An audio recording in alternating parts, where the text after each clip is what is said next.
नमस्कार, न्यूज़ ब्रिजेश जयपुर में आप सभी दर्शकों का हार्दिक स्वागत है एक नई खबर के साथ। Pawan Arora IAS, housing commissioner of the Rajasthan housing board.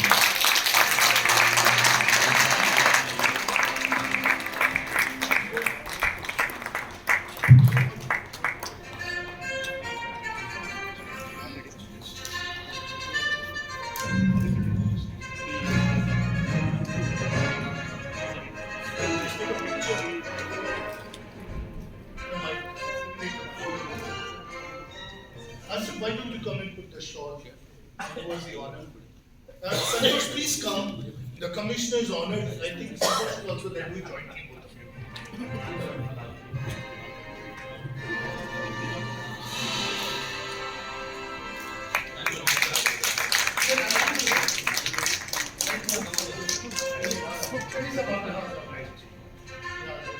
Before we give him the mic, sir, please. No, you're all younger than me, smarter than me. Okay, got a picture, all of you? There are more enthusiastic pictures.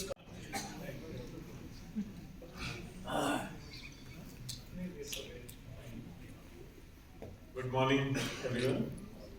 Dr. Bhatia and the organizers. मुझे ये उम्मीद नहीं थी कि आते ही आप जो है मुझे लेकिन मैं इसका पूरा क्रेडिट जो है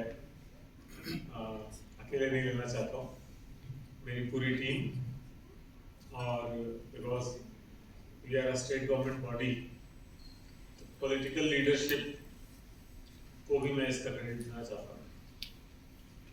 बहुत ही कम time, 5-10 minute, 5 to 10 minutes। So बोलिए ना भाई, मतलब ये ऑडियंस शाम तक बैठेगी करा। तो हाउसिंग बोर्ड का नाम क्यों अभी यहाँ आया, या एज अ लीडर कहिए, as a commissioner housing board मुझे यहाँ क्यों आने का सौभाग्य मिला, इसके पीछे एक कहानी है थोड़ी सी। लगभग 4 साल पूरे हो रहे हैं। That was 27 June 4 years back, और तब मेरा पोस्टिंग हुआ था हाउसिंग बोर्ड में, और उस वक्त जो सिचुएशन थी वो ये थी कि हाउसिंग बोर्ड टोटली डिफंक्ट था और प्रीवियस गवर्नमेंट ने इसको बंद करने के लिए, क्लोज डाउन करने के लिए ऑर्डर्स दे रखे थे। उस हालात में एक बार फिर वहाँ काम संभालने का मौका मिला, और जो नई पॉलिटिकल लीडरशिप थी, जो प्रेजेंट गवर्नमेंट है, उनकी भी इच्छा थी, उनकी भी ये मंशा थी कि इस ऑर्गेनाइजेशन को, इसका जो ग्लोरियस पास रहा है उसको वापस लौटाया जाए, इसको रिवाइव किया जाए, इसको स्ट्रेंथन किया जाए। और उसके लिए बहुत ही, आप सोच सकते हैं कि जो 50 साल पुरानी इंडिपेंडेंट ऑटोनोमस बॉडी जो क्लोजर की कगार पे हो, वो कैसे वापस खड़ी हो सकती है, और खड़ी नहीं हो सकती बल्कि आज इस स्टेज तक आ सकती है। तो उसके लिए काफी स्ट्रेटेजिकल होने की जरूरत थी। तो जैसा अभी, I don't know your good name, Vijay, मैं भी आपने भी ये कहा था, जो motivation of staff and team, तो शुरुआत वहीं से हुई थी कि मैंने आते ही एक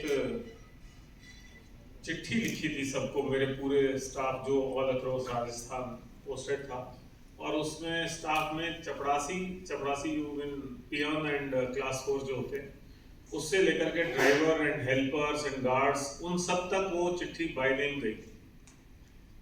उनको एक परिवार के रूप में बांधते हुए एक इमोशनल चिट्ठी थी कि हमारा इतना ग्लोरियस पास था और उसको अब हमको सबको मिल करके, जुड़ करके रिवाइव करना है और इसको एक चैलेंज की तरह लेना है।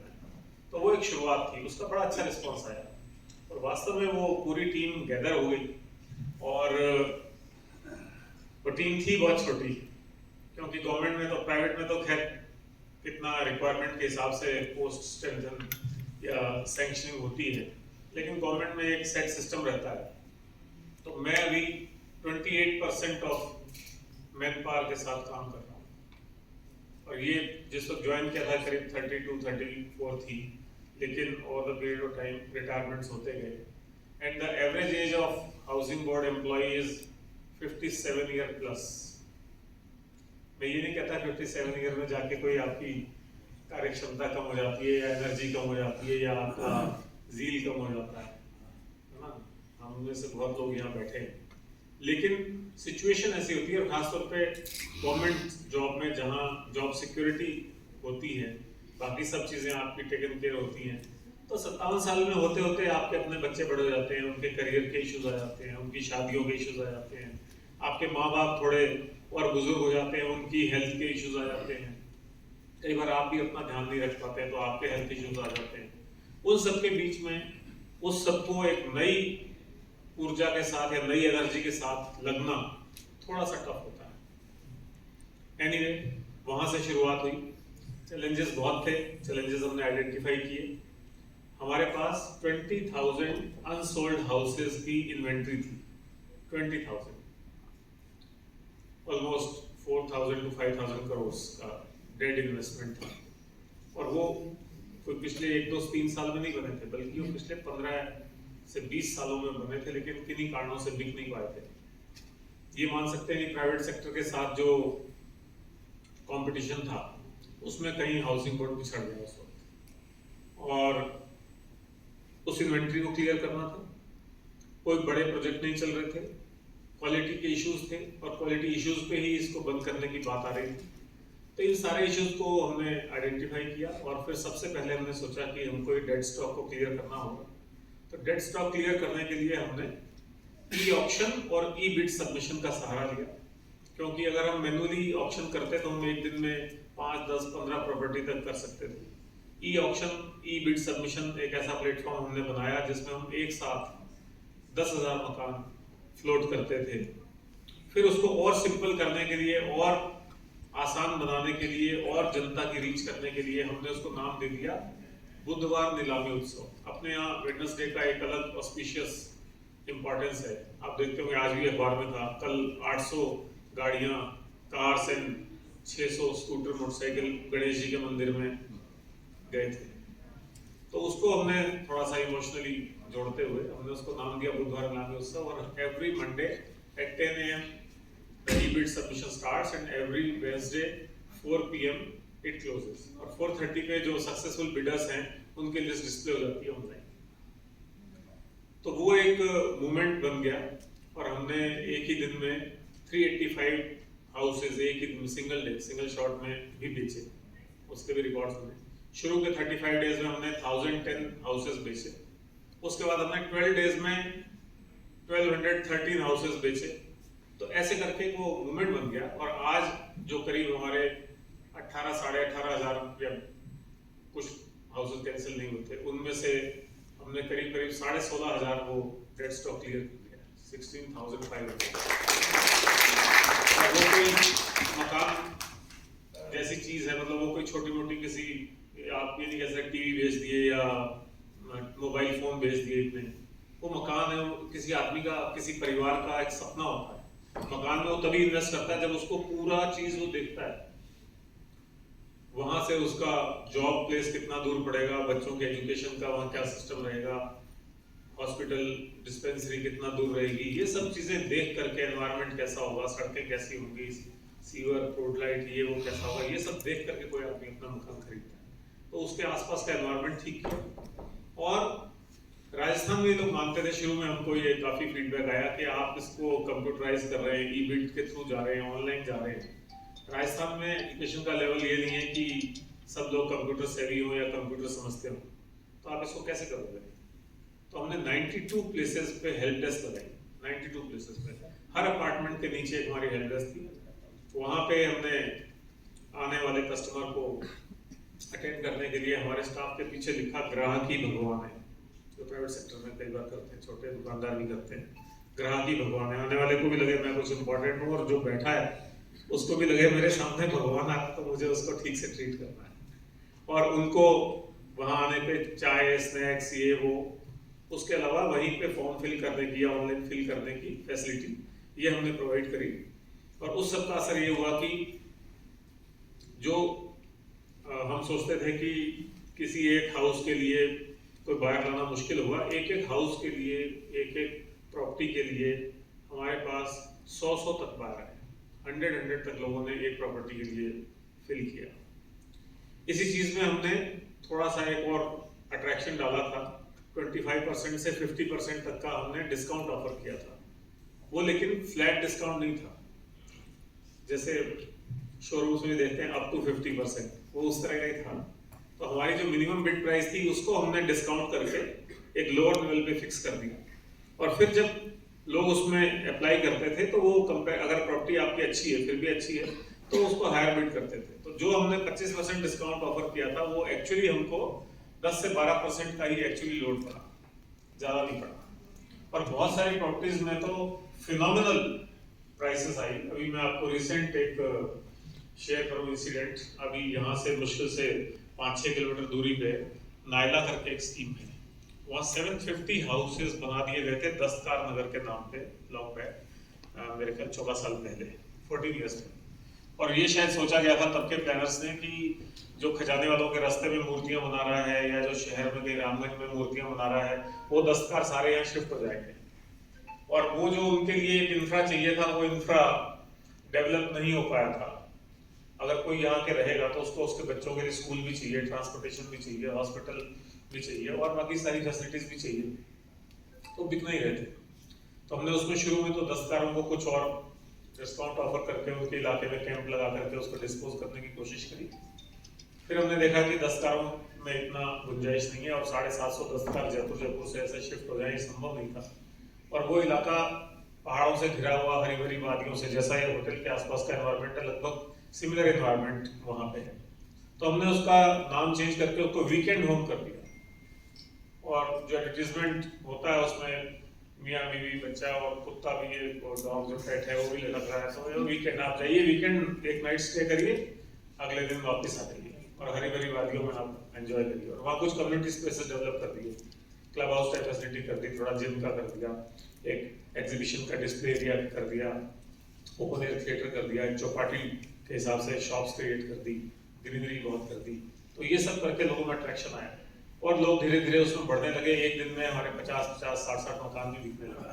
लास्टली अभी हमारे 29 हाउसेस बचे थे और उसकी मिनिमम बिड प्राइस थी हमारी 9 लाख रुपए। और वो हमको फेच किया हमने उन 29 में एक साथ 32 लाख रुपया प्लस 32 लाख प्लस।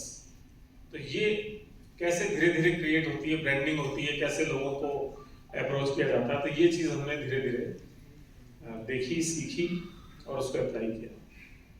इसी तरह से फिर हमने सोचा कि आम जनता के जीवन में हाउसिंग बोर्ड का रोल हमको बढ़ाना चाहिए। केवल ये हाउसिंग बोर्ड एक आम आदमी के मकान बनाने वाली बॉडी या संस्था बन के न रह जाए, तो कुछ ऐसी चीजें भी की जाए, ऐसे प्रोजेक्ट किए जाए जो आम जनता के जीवन में कुछ इम्प्रूवमेंट ला सके, अट्रैक्शन ला सके। तो उसमें बिजनेस सेंस भी था, उसमें ये सोशल फैक्टर भी था। तो हमने 2 चौपाटियां बनाई, एक मानसरोवर में और एक प्रताप नगर में, फूड कोर्ट। एक ही जगह पे आपको 20 से 26 तरह के कुजीन एक ही जगह मिल जाते हैं। वहीं पे चाइनीज भी मिल जाएगा, देसी भी मिल जाएगा, आइसक्रीम, ये वो व्हाटएवर, 25-26 तरह के मिल जाते हैं। वो चौपाटियां इतनी हिट हो गई, शाम को उसमें हमने लाइव बैंड रखना शुरू कर दिया। लाइव बैंड होता था तो लोग जाते थे, अपना किटी पार्टी जाते हैं, अभी बर्थडे किटी पार्टी, ये सब चीजें भी वहाँ होने लग गई और वहाँ फुटफॉल बढ़ गया। हमारी मंशा ये थी कि जिन इलाकों में कोई जाता नहीं था, हाउसिंग बोर्ड की प्रॉपर्टीज वेस्ट पड़ी थी या यूँ कहिए इंक्रोचमेंट होने का खतरा होता था, तो वहाँ फुटफॉल बढ़ गया, लोग आने लग गए। एक दिन में 5-5 हज़ार लोग वहाँ आने लग गए। तो उसको देख के बिजनेसमैन हमारे पास आने लगे कि साहब उसके आसपास की जमीनें आप ऑक्शन करिए, हम वहाँ पे कुछ बनाना चाहते हैं। और उन चौपाटियों के आसपास की सारी जमीनें हमने बेच दी। कुछ और जमीनें भी हमने एनक्रोचमेंट से फ्री कराई हैं। उनकी बहुत ही हाई डिमांड है और रेट बहुत अच्छा हमको मिलने वाला है, तो वो हमने किया। इसी तरह से कोचिंग इंस्टीट्यूशंस का जो मिलास रहता है, रेजिडेंशियल एरिया में कोचिंग इंस्टीट्यूशंस रहते हैं, उनमें ना तो बच्चों की सिक्योरिटी का प्रॉपर प्रोविजन होता है, ना उसमें पार्किंग होती प्रॉपरली, और बाहर जो ट्रैफिक मैनेजमेंट है वो भी बहुत गड़बड़ा जाता है। आप शाम के टाइम गोपालपुरा बाईपास पे देखते होंगे या दैनिक भास्कर के पास देखते होंगे, कोचिंग स्टूडेंट जब छूटते हैं तो पूरा ट्रैफिक वहाँ ब्लॉक हो जाता है, जाम हो जाता है। तो हमने एक कोचिंग हम प्लान किया जिसका फर्स्ट फेज पूरा हो गया। 140 कोचिंग इंस्टीट्यूशंस के लिए प्रॉपर्टीज हमने क्रिएट कर दी हैं और उसमें से करीब करीब 60 हमने बेच भी दी हैं। कल भी उसमें 3 प्रॉपर्टी बिकी हैं। तो ये करके हमने एक कोचिंग हब क्रिएट किया। तो कोचिंग हब की वजह से उस पूरे इलाके की इकोनॉमिक्स चेंज हो गई। लोगों को लगा कि बच्चे आएंगे तो उनकी वजह से जो आसपास में पीजी चाहिए, गेस्ट हाउस चाहिए, होटल चाहिए, उस तरह की एक्टिविटीज बढ़ गई। तो पूरा एरिया उसकी वजह से उठ गया। फिर एक हमने मानसरोवर में सिटी पार्क बनाया है। वो सिटी पार्क मुझे कई बार लोग ऐसा कहते हैं कि शायद वो विदेश जैसा लगता है, विदेशी लगता है। और हमारे जो चीफ मिनिस्टर हैं जब वो उसको लॉन्च कर रहे थे तो उस इनॉग्रेशन डे पे उन्होंने अपनी स्पीच में ये कहा, मुझे ऐसा लग रहा है मैं सिंगापुर में खड़ा हूँ। तो एक कोशिश की हाउसिंग बोर्ड ने, एक ऐसा प्रयास किया कि एक ऐसा टूरिस्ट अट्रैक्शन और आसपास के लोगों के लिए एक ऑक्सी हब हम क्रिएट कर सकें, क्योंकि एनवायरनमेंट के तो आप देख ही रहे हैं चैलेंजेस कितने हैं। तो ऐसे में ये सब चीज़ों का भी अपना इम्पोर्टेंस है। तो ये सिटी पार्क हुआ, चौपाटी हुई, कोचिंग हब हुआ। फिर हमने प्रयास किया कि सोसाइटी के अलग अलग सेक्शंस के लिए भी हमको कुछ करना चाहिए। तो हमने टीचर्स और पुलिस कांस्टेबल्स के लिए स्कीम बनाई जिसमें 576 फ्लैट्स थे 2 BHK with all kind of amenities. Private sector भी जो एमिनिटी नहीं देता, और उसकी प्राइस हमने रखी सिर्फ 15,70,000 रुपए। और उस सोसाइटी में हमने स्विमिंग पूल और कम्युनिटी सेंटर, ओपन जिम, ये वो सब एवरीथिंग हमने ऑफर किया। और वो 576 फ्लैट्स हमने 2 कैलेंडर ईयर में बनाए। और उस 2 कैलेंडर ईयर में कोरोना के दोनों लॉकडाउन आए। तो एक लॉकडाउन 45 डेज का था अराउंड। तो 3 महीने तो लॉकडाउन, और उसके आगे पीछे जो उसको वापस रिवाइव होने में लोगों को टाइम लगा। जो कंस्ट्रक्शन लेबर थी वो चली गई थी बाहर, उसको वापस लाना करना। तो हमने कंस्ट्रक्शन लेबर को भी वही हाउस किया, उनकी देखभाल करी। तो 2 कैलेंडर ईयर में हमने 576 फ्लैट्स की एक स्कीम लोगों को चाबियां सौंप दी। तो ये उदाहरण मैं इसलिए दे रहा हूँ कि आप ये अंदाजा लगा सकते हैं कि हाउसिंग बोर्ड में किस लेवल का मोमेंटम रहा होगा और किस लेवल का टीम एफर्ट रहा होगा कि कोरोना भी उसको जो है कोई अवरोध नहीं कर पाया। फिर हमने ऑल इंडिया सर्विसेज के लिए फ्लैट्स की एक स्कीम लाए, 180 फ्लैट्स वहीं पे हल्दी घाटी रोड पे। तो उसमें इतना ज़्यादा रुझान आया कि फिर हमको ऑल इंडिया सर्विसेज फेज 2 लाना पड़ा। फिर 160 फ्लैट्स हम उसमें लाए। फिर भी वो कम नहीं हुआ, फिर हमको स्टेट सर्विसेज के लिए एक और प्रोजेक्ट लाना पड़ा 180 फ्लैट्स का। उसमें फिर हमको ऑल इंडिया सर्विसेज के लिए भी 32 अलग से ब्लॉक करने पड़े। तो वो एक लोगों में डिमांड बढ़ती चली। फिर गवर्नमेंट ने देखा कि हम इतना अच्छा काम कर पा रहे हैं, तो गवर्नमेंट ने अपने जो स्पेशल प्रोजेक्ट्स थे वो हमको सौंपने शुरू कर दिए। MLAs के लिए रेजिडेंसेस बनने थे, फ्लैट्स बनने थे। पहले जिम्मेदारी JDA को दी गई थी। JDA को दिए हुए साल भर लगभग हो गया था और कोई ग्राउंड पे कुछ डेवलपमेंट हुआ नहीं था। तो ये जिम्मेदारी हाउसिंग बोर्ड को दी गई। और अब हम आने वाले 15-20 दिन बाद उसका इनॉग्रेशन करने जा रहे हैं, उसको सौंपने जा रहे हैं। और वो भी करीब हमने 2 साल से कम समय में 160 फ्लैट्स रेडी टू शिफ्ट, जिसमें फुल फर्निश्ड फ्लैट्स हैं। वो उसमें फर्निशिंग भी है एक्चुअली, कर्टन से लेकर के, कारपेट से लेकर के, पेंटिंग से लेकर के, ऑल काइंड ऑफ फर्नीचर, वो सब भी हम ही प्रोवाइड कर रहे हैं। It's a government property for MLAs। तो वो हमने पूरा किया। साथ ही फिर एक नया कॉन्सेप्ट लाए हम, constitution club of Rajasthan. Delhi में कॉन्स्टिट्यूशन क्लब ऑफ इंडिया है, तो constitution club of Rajasthan, chief minister Rajasthan ने अपने बजट भाषण में उसकी घोषणा करी और उसका काम भी हाउसिंग बोर्ड को दिया गया। और वो क्लब भी अब जो है बनने को तैयार है और हम सोचते हैं कि अगले अगस्त महीने के मिड में हम उसको भी लॉन्च कर देंगे। तो ऐसे स्पेसिफिक प्रोजेक्ट्स भी हमको मिले, हमने खुद ने क्रिएट किए जो आम जनता के उपयोग के थे, और जो पुराना डेडलॉक था उसको सारे को क्लियर किया। फिर इन सब के बीच में भी हम आम आदमी के प्रति, या जो गरीब तबका है, या इकोनॉमिकली वीकर सेक्शन है, या लोअर इनकम ग्रुप के लोग हैं, उनका ध्यान रखना नहीं भूले। हमने 15 छोटे छोटे शहरों में, बहुत छोटे शहरों में जिनकी आबादी 50,000 होगी, 1 लाख होगी, उन शहरों में 3,000 मकान बना करके डिलीवर कर दिए इसी पीरियड में। और आज से 1 साल पहले डिलीवर कर दिए। तो मतलब शुरुआत से 3 साल के भीतर हमने उनकी प्लानिंग भी कर ली, एप्लीकेशंस भी आ गए, फंडिंग भी हो गया, और वो बन भी गए, और उनको हमने डिलीवर कर दिया, कब्जा दे दिया, लोग वहां रह रहे। 3000 मकान। इसी तरह से CMJY एक स्कीम होती है, चीफ मिनिस्टर्स जन आवास योजना, उसमें हमने 7 प्रोजेक्ट्स टेकअप किए, जिसमें हम करीब 4500 मकान बना रहे हैं। उनके अगर प्रोजेक्ट के बाहर से आप जाएंगे तो आप ये सोच नहीं सकते हैं कि EWS के मकान, उनका भी आत्मसम्मान रहे, आत्मगौरव रहे, उनको भी फील गुड फैक्टर होना चाहिए, उनका एनवायरनमेंट भी अच्छा होना चाहिए, उनको भी बेसिक एमिनिटीज मिलनी चाहिए। इसको ध्यान में रखते हुए हमने क्रिएट किया है। तो वो जब आप देखते हैं तो उनका भी बिल्कुल प्राइवेट टाउनशिप्स की तरह बहुत बढ़िया एंट्री गेट है, बहुत अच्छे प्लांटेशन है, ग्रीनरी है, कम्युनिटी स्पेसेस हैं और सारी फैसिलिटीज, पार्किंग बहुत अच्छी है। अंदर जो उसमें टाइल्स हैं वो तक हमने सेलेक्ट करके और उनके लिए कलर स्कीम के हिसाब से, और उनकी जो बाहरी कलर है वो ऐसा देख के कोई नहीं कहेगा कि ये सरकारी पीले रंग के या लाल रंग के वो मकान बने हुए हैं, वो फील गुड वाला फैक्टर आना चाहिए, ऐसी कलर स्कीम रखी हुई है। तो ये सारी चीजें ध्यान में रख के आम आदमी के लिए भी 4500 मकान हम दे चुके CMJY में, 3000 मकान हम 15 शहरों में बना के दे चुके, और करीब 4500 और नए मकान बनाने के लिए भी हमने 1 मार्च को स्कीम्स लॉन्च की थी। उन स्कीम्स का भी काम शुरू हो चुका है। उसमें 4-4 गुना, 5-5 गुना तक हमको सब्सक्रिप्शन आया, इतना ज्यादा उसमें आवेदन आए। और जयपुर में खासतौर पे हमने एक विला ट्राई किया, हम एक विला की स्कीम ला रहे हैं, 167 विलाज ला रहे हैं, और मेरे ख्याल वो जयपुर ही नहीं, राजस्थान के सबसे महंगे विला हैं कहने को। 1,80,00,000 रुपए का एक विला है, 135 मीटर का। तो प्राइवेट सेक्टर ने भी, किसी ने 80-90 लाख रुपए से ऊपर का नहीं किया, लेकिन उस विला के लिए भी हमको 4 टाइम्स एप्लीकेशंस आए। तो जो हम डिजाइनिंग कर रहे हैं, जो प्लानिंग कर रहे हैं, जो उसमें क्वालिटी मेंटेन कर रहे हैं, और जो लोकेशन है और जो उसके आसपास का एनवायरनमेंट क्रिएट कर रहे हैं, ये सब चीजें हेल्प कर रही हैं। तो बस ये कहानी थी छोटी सी इस पिछले 4 साल की यात्रा। 100 में से 28 लोगों का जो ये टीम है, उसमें से आज 10-12 लोग मेरे साथ, मेरी टीम के खास लोग, मेरे चीफ इंजीनियर, मेरे एडिशनल चीफ इंजीनियर और मेरे डिप्टी हाउसिंग कमिश्नर,